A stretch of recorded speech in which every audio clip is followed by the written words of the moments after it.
Führer empfing den Großmufti von Jerusalem, einen der einflussreichsten Männer des arabischen Nationalismus. Der Großmufti ist das religiöse Oberhaupt der Araber in Palästina und gleichzeitig deren oberster Richter und Finanzverwalter. Wegen seiner nationalen Haltung verfolgten ihn die Engländer erbittert und setzten auf seinen Kopf einen Preis von 25.000 Pfund aus. Auf abenteuerlichen Wegen gelangt er über Italien nach Deutschland. On l'appelait le Mufti. Son nom était rarement cité. Il était le Mufti. Et notre ennemi juré. La seule mention du nom de Hadj Amin al-Husseini, surnommé le glaive de l'islam, faisait trembler le pays, car il avait une réputation sans tache. Pour un enfant juif, le mot Mufti était synonyme de haine, de destruction, de mort et d'assassinat. Quiconque portait le titre de Mufti pouvait l'utiliser pour servir ses propres intérêts. Mais lui se voyait plus grand encore que son titre.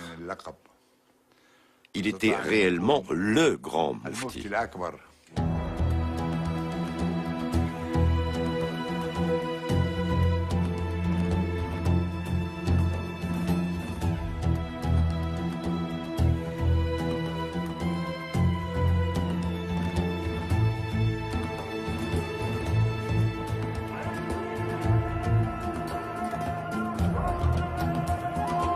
Jérusalem 1917. La Palestine est sous domination ottomane. Comme la plupart des Arabes, le jeune Muhammad Amin al-Husseini déteste les Turcs. Issu d'une grande famille de Jérusalem, il rêve d'une Arabie libre. Pour se débarrasser de l'occupant, les Arabes combattent aux côtés des Britanniques, qui leur promettent en échange la liberté et l'indépendance. Au mois de décembre, le rêve de Muhammad semble se réaliser. Les Britanniques s'emparent de Jérusalem.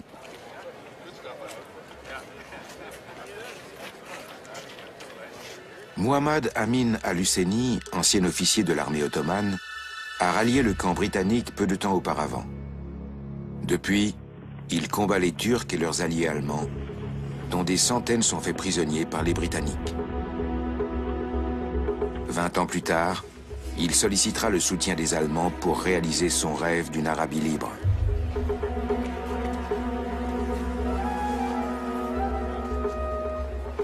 Londres ne tient pas sa promesse et reste en Palestine. Les Arabes se sentent trahis. Les Britanniques sont les nouveaux maîtres de Jérusalem.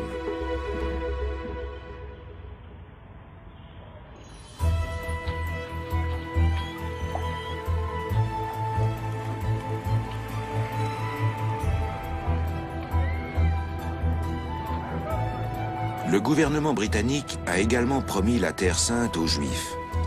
Ces derniers sont autorisés à revenir en Palestine, leur patrie originelle. Affluents d'Europe par milliers, les colons construisent des villages et des villes modernes comme Tel Aviv. Ils achètent les terres nécessaires à leur implantation. Les grands propriétaires terriens arabes s'enrichissent encore davantage. Le clan des Husseini n'est pas le dernier à en profiter.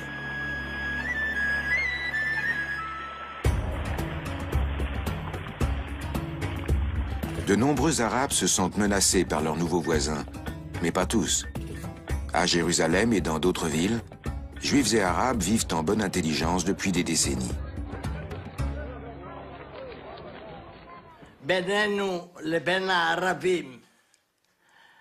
Les relations entre nous et les Arabes étaient bonnes.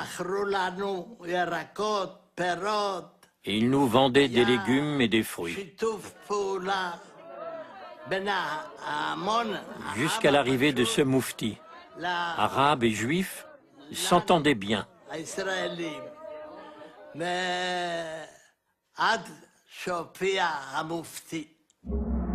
Al-Husseini est opposé à l'immigration juive, une opinion largement répandue à Jérusalem. Politicien ambitieux et brillant orateur, il prêche en ville, mais aussi dans les campagnes. À 23 ans à peine, il s'impose comme l'un des leaders du nationalisme arabe.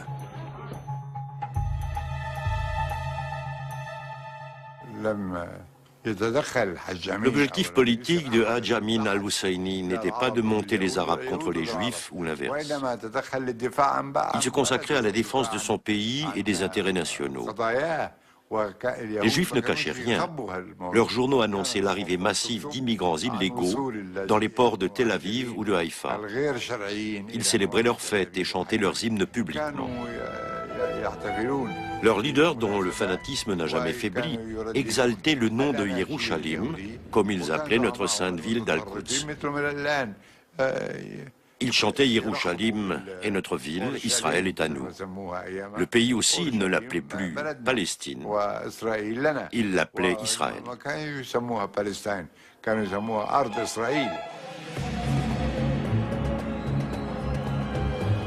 Amin al-Husseini est l'un des instigateurs des manifestations anti-juives. Après les émeutes sanglantes de 1920, les Britanniques le condamnent à 10 ans de prison, mais ne tardent pas à le gracier dans l'espoir qu'il pourra servir leurs propres intérêts.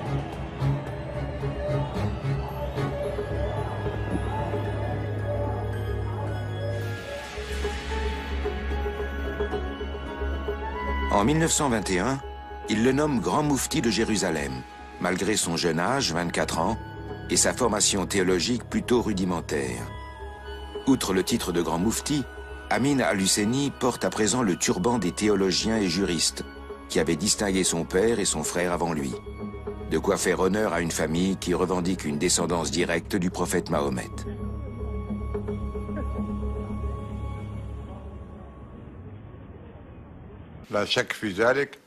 La famille al-Husseini est sans aucun doute une famille influente et noble. Des juges, des hommes politiques, des personnalités de premier ordre en sont issus. Elle était influente et respectée, surtout parmi les villageois de Palestine. La seule évocation du nom d'Amin al-Husseini suscitait l'enthousiasme des paysans parce qu'il incarnait le courant religieux le plus populaire dans les zones rurales de Palestine. Une fois au pouvoir, Amin al-Husseini s'installe sur l'esplanade des mosquées. Rapidement, il nomme ses partisans à tous les postes clés. En 1931, il organise le Congrès mondial islamique. À partir de là, la question palestinienne devient la cause de tous les Arabes et de tous les musulmans.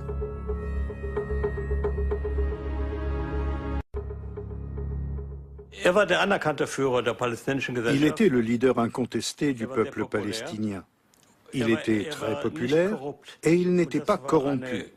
C'est surtout en cela qu'il faisait figure d'exception au sein de l'élite arabe de cette époque.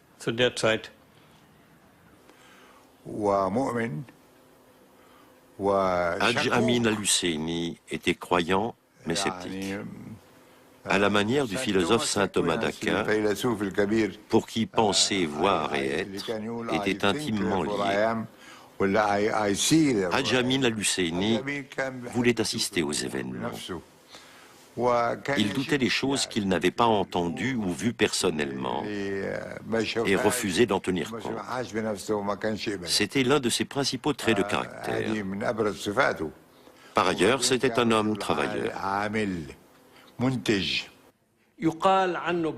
On le disait prétentieux et entêté dans ses opinions.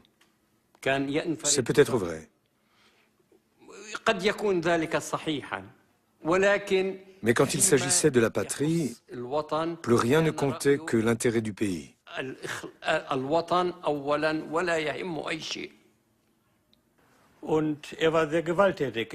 Il était très violent, cruel et impitoyable.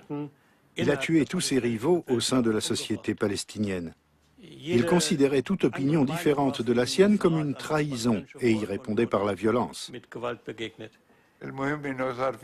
Ce qui est sûr, c'est qu'il y a eu des assassinats, dont celui de Farhan Nashashibi. Je n'affirme rien, mais les gens disent qu'il a été l'une des victimes des luttes de pouvoir entre les Husseini et les Nashashibi. C'est peut-être vrai, c'est peut-être faux. En symbole d'opposition à l'immigration juive, Amin al-Husseini érige des lieux saints musulmans dans Jérusalem. Il rêve de diriger une grande Arabie et une Palestine débarrassée des Juifs. Je l'ai vu de loin, à la mosquée. Il incitait ouvertement à la haine contre les Juifs. Il avait un physique particulier. C'était un djinji, un rouquin, cheveux roux, cils roux, lèvres rouges, tout. Et il avait un grand charisme.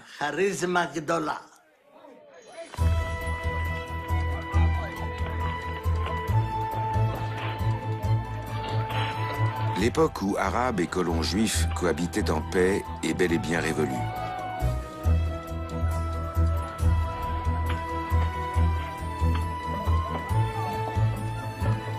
La méfiance s'installe. Des deux côtés, on délimite son territoire et on s'arme. À partir de 1933, la situation s'envenime avec l'arrivée massive de Juifs allemands fuyant les nazis.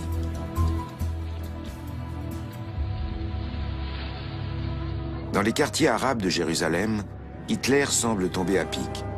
À cette époque, le culte du Führer et la haine du juif qui règnent en Allemagne ne sont pas étrangers aux Arabes. Hitler a bonne presse parmi eux. Amin al-Husseini ne tarde pas d'ailleurs à assurer l'Allemagne de son dévouement. Fin mars 1933, le consul allemand télégraphie à Berlin « Aujourd'hui, le Moufti m'a affirmé avec insistance que les musulmans approuvaient le nouveau régime.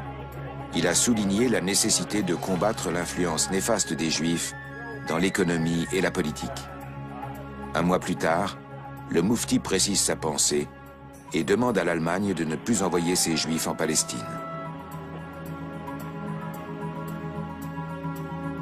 Le grand Moufti cherche à entrer en relation avec les nazis. Son objectif, bâtir une alliance durable. Selon le proverbe, l'ennemi de mon ennemi est mon ami. C'est cette logique qui a poussé Hadj Amin al-Husseini à vouloir se rapprocher des Allemands à ce moment-là.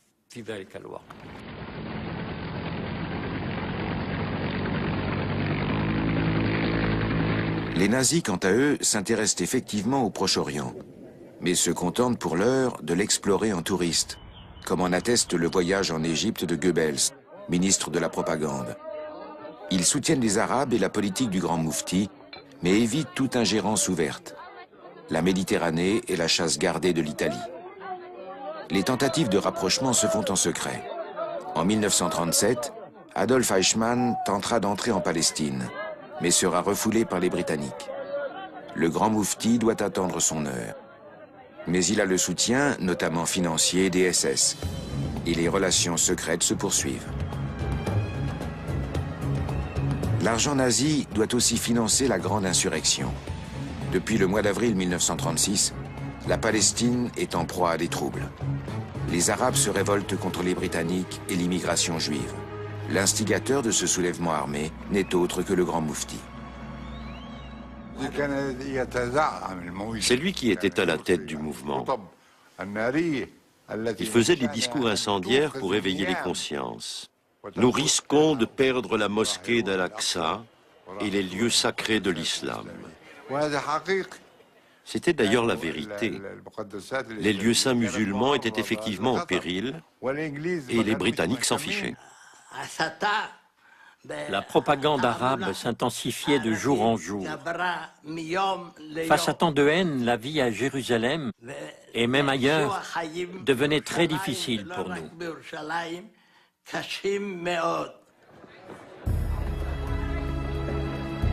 À Jérusalem et dans d'autres villes, les Juifs fuient leur maison pour avoir la vie sauve.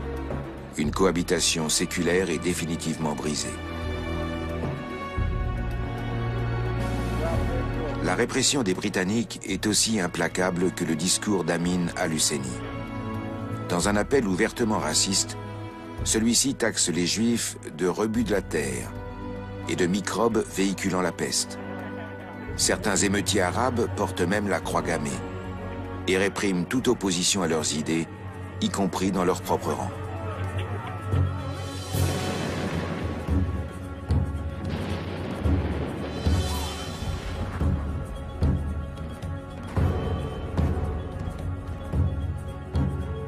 Après l'assassinat d'un haut fonctionnaire britannique, les autorités décident de s'attaquer directement au grand moufti. Ce dernier parvient à leur échapper en se réfugiant sur le sol inviolable de l'esplanade des mosquées. Tout leader politique a ses détracteurs et ses ennemis. Ceux de Hadj Amin al-Husseini racontaient n'importe quoi. Les Britanniques n'ont jamais trouvé la moindre preuve de son implication personnelle dans cet assassinat.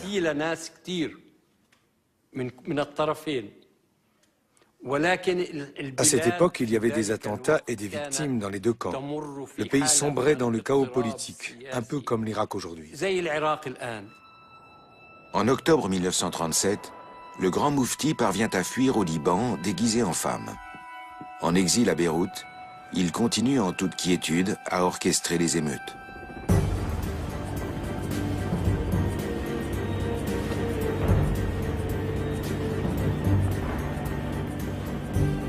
Fin 1940, des avions italiens bombardent les positions britanniques de Tel Aviv et Jaffa. Mais surtout le port de Haïfa, où débouche l'oléoduc acheminant le pétrole irakien. Des bombardiers allemands participent à l'opération. La guerre a maintenant atteint la Palestine.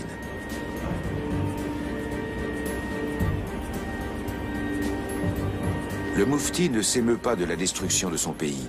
Au contraire, il va même conseiller aux Allemands de bombarder Jérusalem.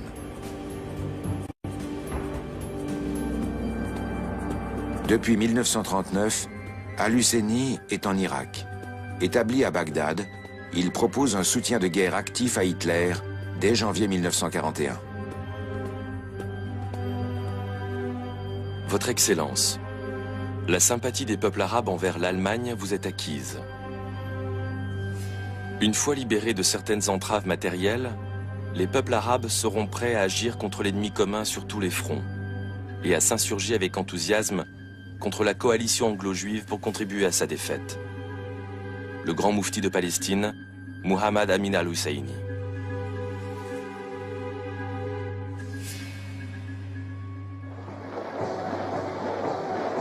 De leur côté, de nombreux juifs de Palestine se rallient aux Britanniques et formeront par la suite la brigade juive. Nous nous sommes engagés dans l'armée en mai 1941, alors que les Allemands étaient à l'apogée de leur pouvoir. Se porter volontaire à ce moment-là n'était pas une décision facile. Seuls les Britanniques combattaient alors les nazis. Ni les États-Unis, ni la Russie n'étaient en guerre. Malgré les sacrifices que cela impliquait, nous avons pris cette décision parce que les nazis persécutaient nos familles en Europe et parce qu'il fallait absolument que quelqu'un s'oppose à ces criminels.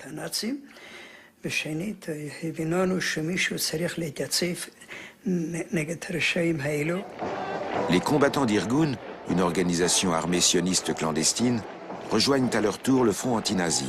En 1941, ils lancent l'offensive sur Bagdad aux côtés de l'armée britannique. Avec le soutien actif du grand moufti, des officiers irakiens sympathisants de l'Allemagne préparent un putsch qui doit faire basculer l'Irak du côté des nazis. Les combattants d'Irgun ont un autre objectif. Le commandant d'Irgun est arrivé en Irak avec les Anglais.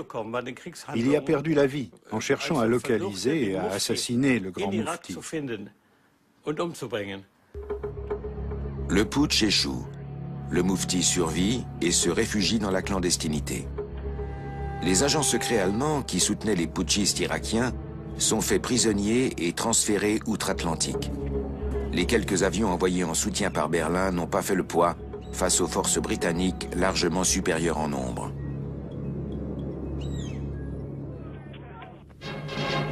En Allemagne, la défaite en Irak est passée sous silence. Ici, il n'y a que les victoires qui comptent, même dans la version arabe des actualités hebdomadaires.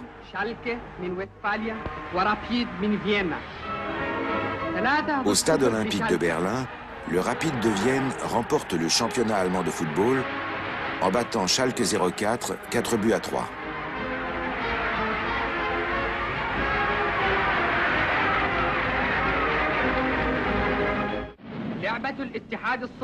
Le même jour, le 22 juin 1941, le Reich allemand déclare la guerre à l'Union soviétique.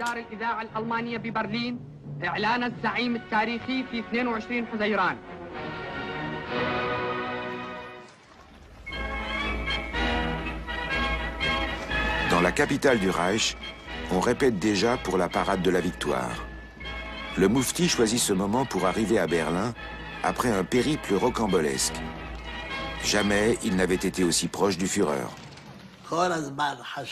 Nous avons toujours pensé qu'il serait un jour le bras droit d'Hitler. Personne ne le disait, mais nous étions tous convaincus qu'il finirait par aller en Allemagne. Amin al-Husseini réaffirme la loyauté des Arabes à Hitler et tente d'obtenir le soutien du Führer pour ses projets au Proche-Orient. Hitler se borne à des promesses verbales. Dans ses fameux propos de table, le Führer s'avoue impressionné par ce renard éminemment rusé. Malgré son faciès de musaraigne, note-t-il encore, il me fait l'impression d'être un homme comptant plus d'un arien parmi ses ancêtres. Hadj Amin croyait que l'indépendance et l'unité des Arabes seraient facilitées par une victoire de l'Allemagne.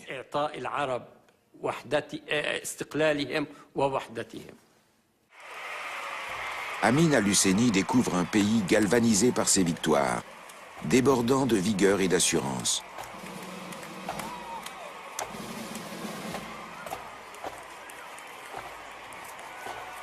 Il assiste à la déclaration de guerre contre les États-Unis.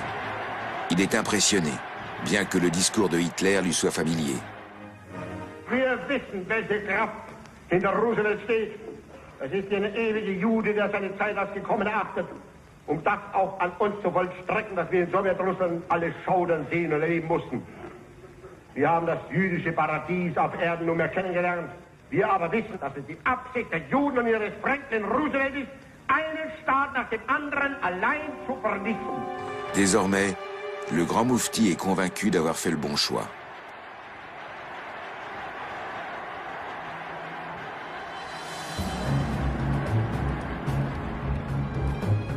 Il espère pouvoir retourner à Jérusalem en vainqueur, sous la bannière nazie.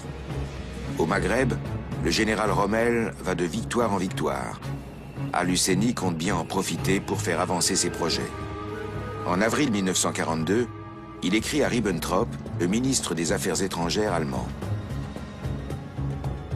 Monsieur le ministre, nous vous avons assuré de la volonté du peuple arabe de contribuer à la victoire finale contre nos ennemis communs. À présent, nous vous prions d'accorder aux pays arabes opprimés par les Britanniques tout le soutien possible dans leur lutte pour la libération, de reconnaître leur souveraineté et leur indépendance, et de consentir à leur unification ainsi qu'à l'élimination du foyer national pour le peuple juif en Palestine. Signé Amin al-Husseini.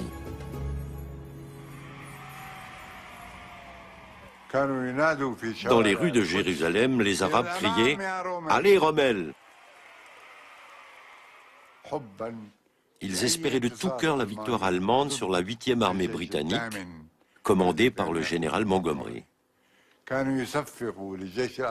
Ils acclamaient l'armée allemande comme si elle était sous les ordres d'un commandant arabe. L'inquiétude était grande. Quand je revenais en permission au kibbutz, tout le monde, et surtout les femmes, me demandaient « Alors ils arrivent ?» Je leur répondais « Ils n'arriveront jamais, on les en empêchera. » Mais au fond de moi, je n'y croyais pas. On ne pensait pas être en mesure de les arrêter, et on avait très peur. Les Arabes aiguisaient déjà leurs couteaux pour égorger les Juifs avec l'aide des Allemands, des nazis. C'était vraiment la panique. La haine envers les Anglais et les Juifs était à son paroxysme. Elle était prête à éclater à chaque instant, et plus encore depuis que les Arabes sentaient la peur des sionistes face à l'avancée allemande en Afrique du Nord.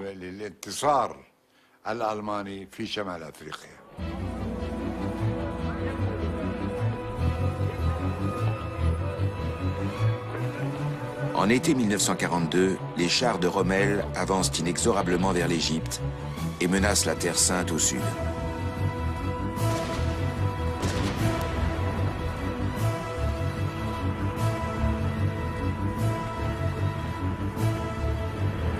À l'ouest, les Allemands occupent la Grèce et la Crète, une île dangereusement proche de la côte palestinienne.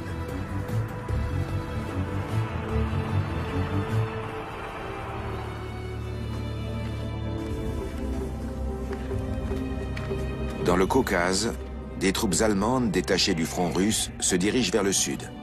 Leur mission, traverser l'Irak pour attaquer Jérusalem.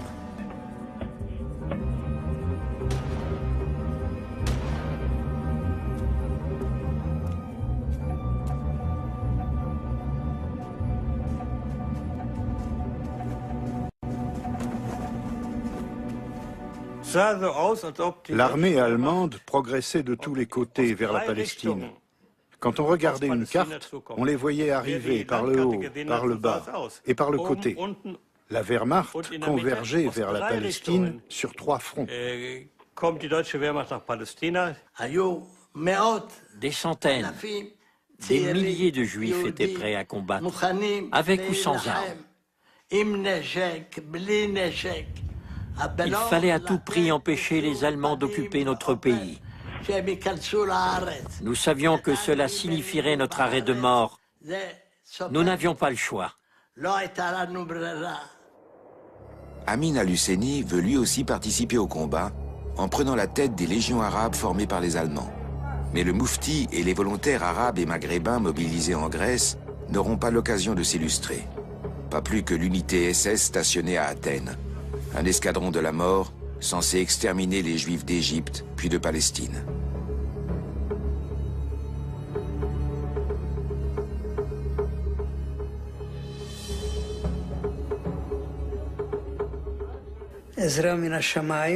Le ciel nous a entendus. En décembre 1942, les Russes ont lancé l'offensive de Stalingrad. Et le général Montgomery et sa 8e armée, à laquelle j'appartenais, a engagé l'offensive d'El Alamein, qui nous a permis de repousser Rommel.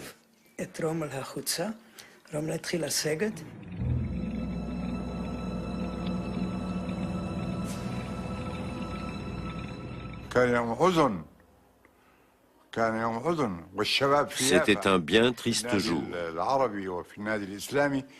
À Jaffa et au club musulman, les jeunes ont tenu des meetings et exprimé leur tristesse car cette grande armée, cette armada qui leur paraissait invincible, avait été vaincue. Ils comprenaient les raisons de la défaite de Rommel en Afrique du Nord, mais ne pouvaient pas s'en réjouir, car pour eux, elle signifiait le triomphe du mal, de l'ignominie et de la tyrannie de ceux qui occupaient leur pays et les privaient de leurs droits.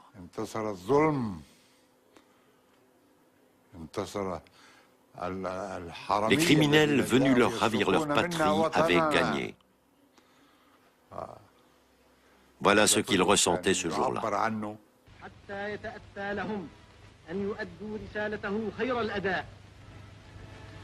ويظهروا مما يتوفر لهم من الدراسات الإسلامية ومن تاريخ المسلمين وآثارهم ما في الإسلام من سمو ومن مبادئ عالية وما له من مقاصد تستهدف نفع الإنسان وخير الإنسانية.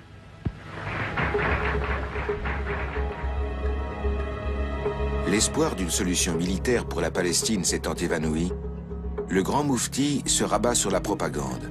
Officiellement, il est le parrain du tout nouvel Institut central islamique de Berlin, fondé avec le soutien du pouvoir nazi. Pour le leader du mouvement arabe, cette fonction est un formidable tremplin pour faire valoir ses intérêts. Il était célèbre dans tout le monde islamique. C'est lui qui avait organisé le congrès islamique de Jérusalem. Et jusqu'à sa mort, il n'a jamais cessé d'œuvrer dans les milieux musulmans et les institutions islamiques. Plus la guerre se prolonge, plus le Moufti est utile aux nazis. Depuis Berlin, il dirige la résistance au Proche-Orient et prêche la guerre sainte contre les Juifs à la radio allemande.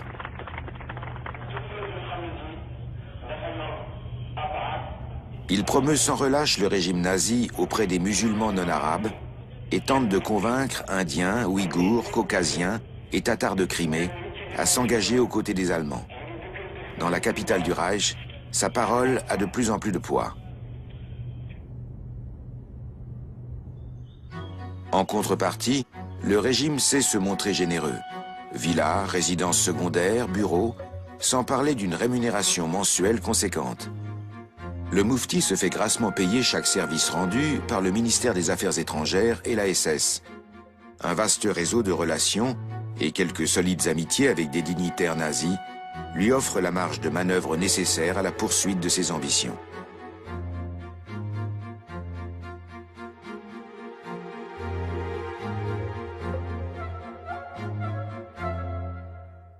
Les communications étaient difficiles.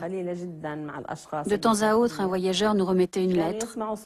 Parfois, on entendait ses discours à la radio, ou on entendait dire qu'il se trouvait toujours à Berlin. À cette époque, on ignorait ce qu'il advenait de lui. L'infatigable militant arabe ne fait pas de sentiment. Depuis 1943, et bien que ses plus proches parents vivent à Jérusalem, il conseille aux Allemands de bombarder la ville sainte, ou Tel Aviv, pour empêcher les congrès sionistes qui s'y déroulent, ou simplement à des fins de propagande. Ces prêches enflammées dans l'unique mosquée de Berlin mêlent habilement antisémitisme religieux et racisme, mettant ainsi l'islam au service de ses ambitions politiques. Tous ne partagent pas cet extrémisme, mais la plupart des musulmans allemands sympathisent avec les nazis et adhèrent au discours d'Al-Husseini.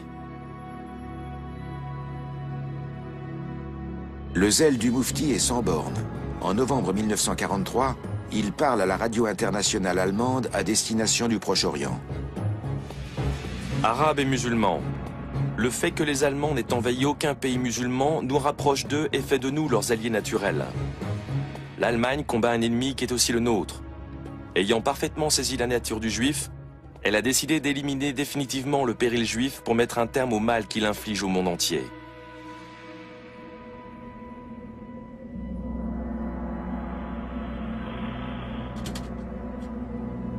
Amin al-Husseini, le grand moufti de Jérusalem, apprend le sort réservé aux juifs d'Allemagne et d'Europe. Début 1942, la solution de la question juive en Europe adoptée par les nazis lui est révélée par Adolf Eichmann en personne. Le moufti est impressionné. En été 1942, il envoie une délégation visiter le camp de concentration de Sachsenhausen.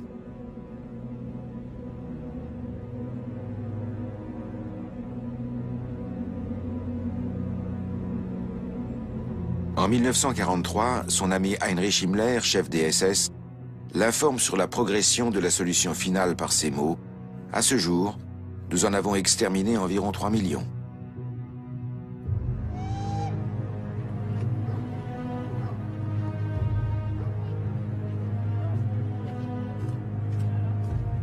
Alors que les trains de déportés arrivent dans les camps d'extermination d'Europe de l'Est, quelques Juifs parviennent encore à fuir en Palestine, avec l'aide de la Croix-Rouge et des Britanniques. Mais Al-Husseini veut à tout prix les arrêter. Il s'adresse à Himmler, aux autorités nazies, et insiste auprès des gouvernements de Hongrie, de Bulgarie et de Roumanie, jusqu'alors décidés à ne pas déporter les enfants et les adolescents juifs.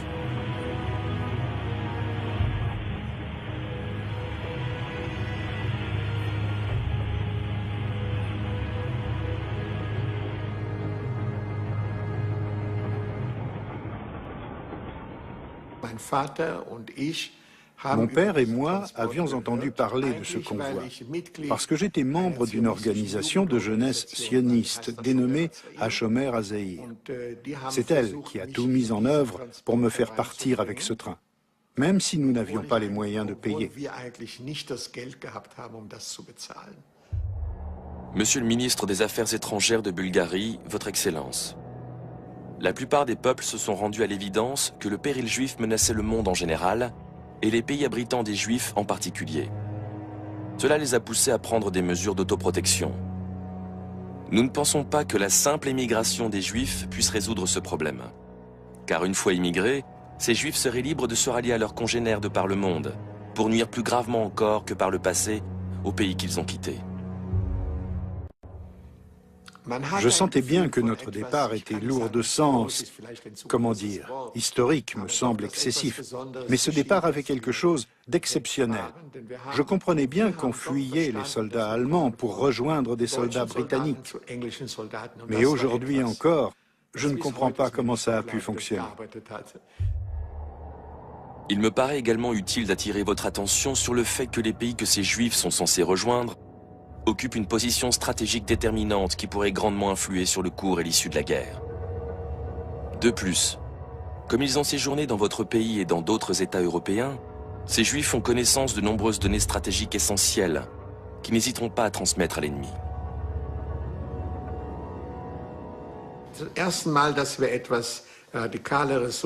Au cours de notre périple, le premier incident sérieux s'est produit à la frontière entre la Bulgarie et la Turquie. C'était le dernier endroit où les soldats allemands pouvaient nous atteindre, puisque la Turquie était, officiellement du moins, un pays neutre. Les Allemands sont montés dans le train, ont arrêté 3 garçons polonais et les ont fait descendre. D'après mes informations, ils ont été déportés à Auschwitz. Permettez-moi de vous faire remarquer qu'il serait plus approprié et plus efficace d'empêcher les Juifs de quitter votre pays et de les expédier dans des régions où ils seraient plus étroitement surveillés, comme la Pologne par exemple. Ce serait une manière d'écarter la menace qu'ils représentent et une bonne action envers le peuple arabe qui saura se montrer reconnaissant. Avec l'expression de ma considération distinguée, Amin al-Husseini, grand moufti de Jérusalem.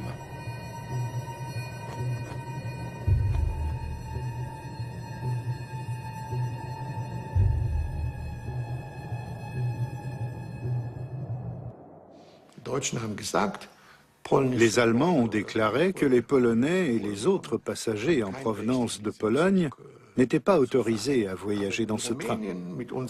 Mais les Roumains, comme moi, ont pu poursuivre le voyage parce qu'ils avaient un passeport avec un visa officiel.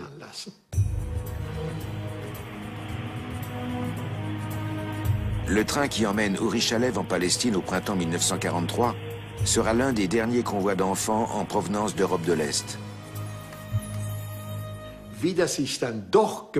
Aujourd'hui encore, je me demande comment nous avons pu nous en sortir. C'était grâce à une chaîne de soutien qui impliquait beaucoup de personnes. Pour moi, cela relève toujours du miracle.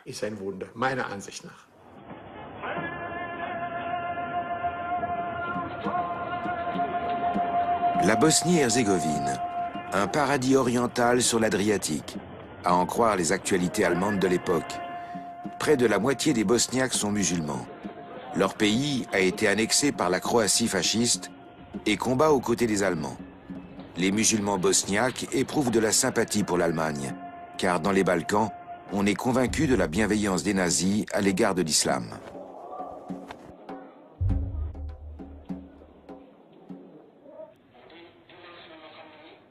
Cette situation permet au Moufti de prouver son utilité à ses amis berlinois, car l'image idyllique de la Bosnie est trompeuse.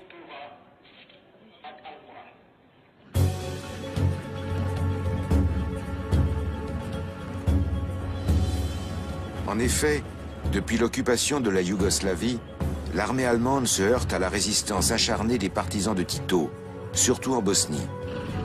Pour garder le contrôle de la région, des renforts sont nécessaires.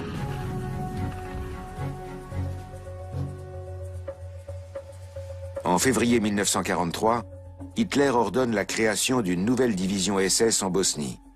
Les officiers de Himmler lancent une campagne de recrutement parmi les Bosniaques.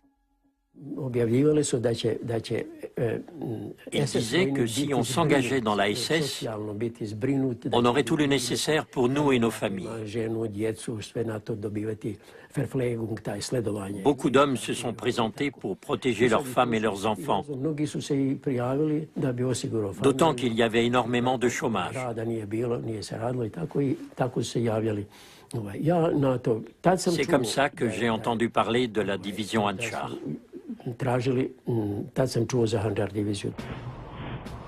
À Amin al-Husseini participe à la création de la division musulmane SS Handschar, appelée ainsi en référence à une épée orientale.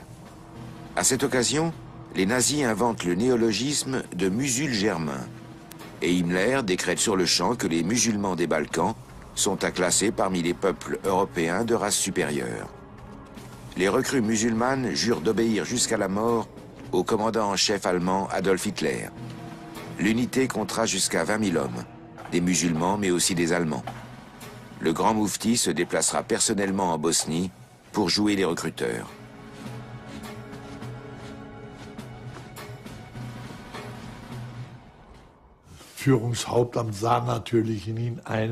L'état-major de la Waffen-SS voyait en lui la personnalité capable de galvaniser les musulmans et de les motiver pour combattre au nom de l'Allemagne. C'était une raison suffisante pour le soutenir de toutes les manières possibles. Le grand moufti était à l'évidence un antisémite de premier ordre. Et sa haine des Juifs s'accordait parfaitement avec l'idéologie nazie. En accord avec Himmler, al-Husseini se charge de l'éducation philosophique et culturelle des soldats de la division Handschar. Sa mission, rapprocher le monde germanique et le monde arabe. Himmler va jusqu'à lui accorder des imams et des mollahs pour l'encadrement de la troupe.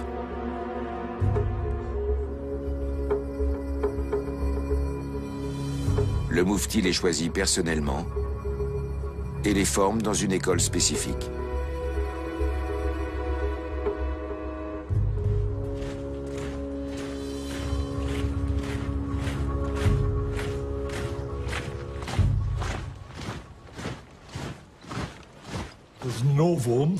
C'était une nouveauté. Dans la Wehrmacht, il y avait des aumôniers catholiques et protestants. Dans la Waffen-SS, en revanche, cela n'existait pas, à l'exception de la division Handschar. Là, il y avait des imams qui assuraient un encadrement religieux. Chers camarades, si l'amitié entre les musulmans et les Allemands s'est considérablement renforcée, c'est parce que le national-socialisme partage la vision du monde de l'islam à mains égards.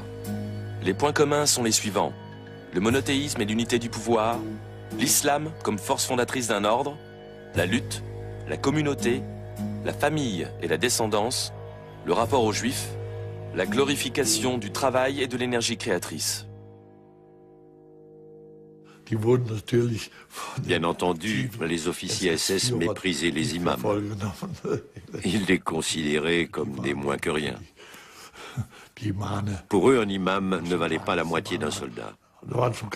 Les vrais SS ressentaient comme une insulte que ces gens-là puissent porter le même uniforme qu'eux. Bien sûr, leur démarche était en général moins assurée que celle des officiers allemands.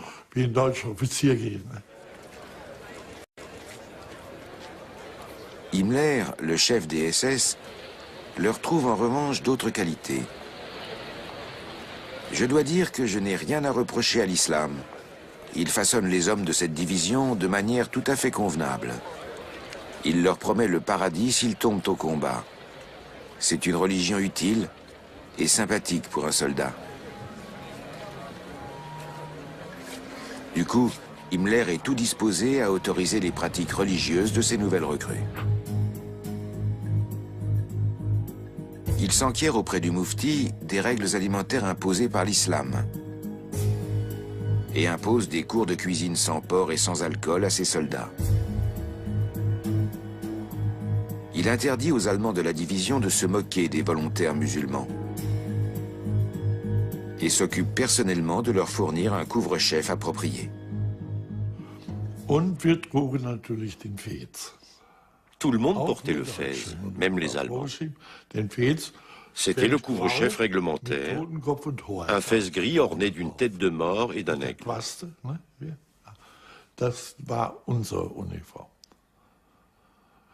Ça nous mettait quelquefois dans l'embarras lors de nos permissions. Nous n'étions que 20 000 hommes, trop peu pour que cette particularité devienne banale. Certains de mes camarades se sont fait épingler par des patrouilles de la police militaire qui les sommaient d'arrêter ce cirque. Heureusement, il était précisé dans nos papiers militaires que nous étions tenus de porter le fez.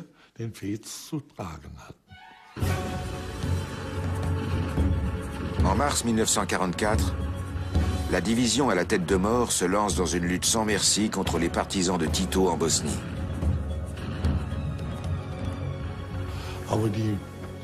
Les partisans parvenaient toujours à infiltrer nos lignes. C'était peine perdue. C'était une guerre désastreuse, pénible et très sale. Inlassablement, le Moufti poursuit ses campagnes de soutien au Führer. À Budapest, il franchit la ligne de front pour remonter le moral de ses imams. Car la division Handschar est maintenant engagée sur le front Est. Al-Husseini continue également à former des imams à l'art de motiver les soldats au combat jusqu'à la mort.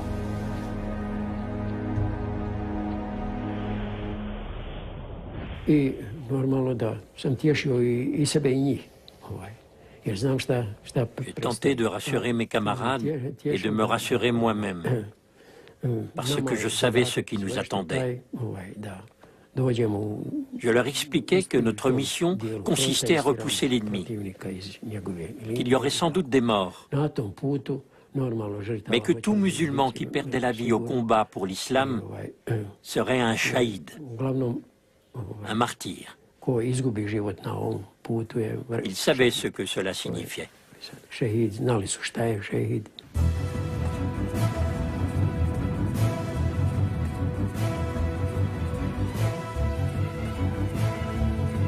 Des soldats bosniaques se battent encore pour la victoire finale dans la capitale du Reich, assiégée par les Russes.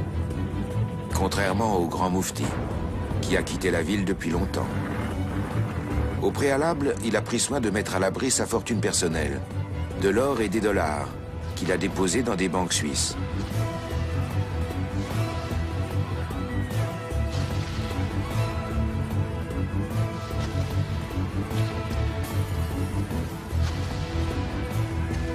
Au moment où des soldats soviétiques hissent le drapeau rouge sur le Reichstag, le grand Moufti est en route pour la Suisse.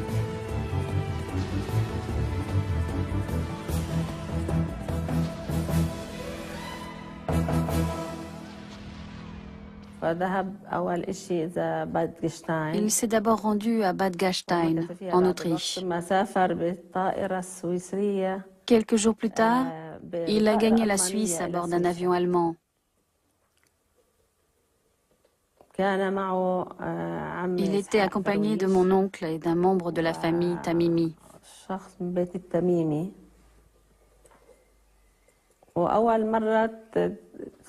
C'était la première fois que les sirènes d'alarme retentissaient en Suisse, un pays neutre, à cause d'un avion allemand survolant le pays. Le pilote a été sommé d'atterrir immédiatement. Comme le nom de mon père figurait sur une liste de personnes indésirables sur le territoire suisse, il a été remis aux autorités françaises. La France accueille Al-Husseini qui s'installe en région parisienne.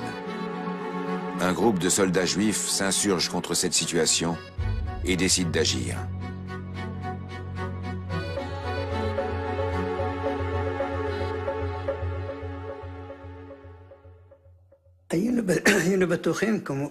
Nous étions convaincus que le tribunal de Nuremberg l'aurait condamné, comme il a condamné les hauts responsables nazis. Nous ne pouvions pas supporter que les Français lui permettent de s'échapper. J'ai dit à mes camarades, nous sommes des soldats, nous sommes armés, motorisés, nous avons des laissez-passer, nous avons les moyens d'agir. Faisons en sorte que cet homme soit jugé ou assassiné. Après de longues discussions, nous avons envisagé de commettre un attentat contre lui. Tandis que le Moufti est occupé à renouer des liens avec le Proche-Orient, les jeunes conspirateurs consultent les rabbins. Ils se sont arrachés les cheveux en hurlant « Mais vous êtes fous !» Je leur ai demandé, selon vous, quelles pourraient être les conséquences d'une telle action? Ils m'ont répondu « Il y a toujours beaucoup de juifs dans les pays arabes, en Irak, en Syrie, en Algérie, en Tunisie. Votre acte condamnerait toutes les communautés juives dans tous les pays arabes. »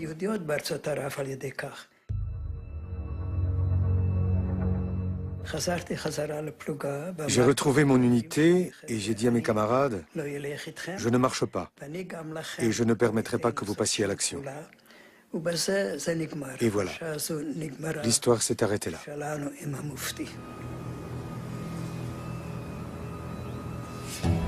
En mai 1946, Amin al-Husseini se rend au Caire sous une fausse identité. Jérusalem, sa ville natale, est prête à l'accueillir en grande pompe, mais les Britanniques le refoulent. En 1947, il rejette la proposition de l'ONU visant à partager la Palestine en deux États, l'un juif, l'autre arabe. 6 mois plus tard, il rallie les armées arabes pour partir en guerre contre le nouvel État d'Israël. Peu avant l'ouverture du procès à Jérusalem contre l'organisateur principal du génocide juif, Adolf Eichmann, le grand moufti installé à Beyrouth nie toute responsabilité dans l'Holocauste. Il prétend ne jamais avoir rencontré Eichmann. Lors de mon séjour en Allemagne pendant les années de guerre, les Allemands m'ont réservé un accueil des plus chaleureux et m'ont traité avec la plus grande considération. C'est une expérience dont je me souviendrai toujours et que j'ai beaucoup appréciée. Le 4 juillet 1974, Muhammad Amin al-Husseini, grand moufti de Jérusalem, meurt à Beyrouth à l'âge de 77 ans.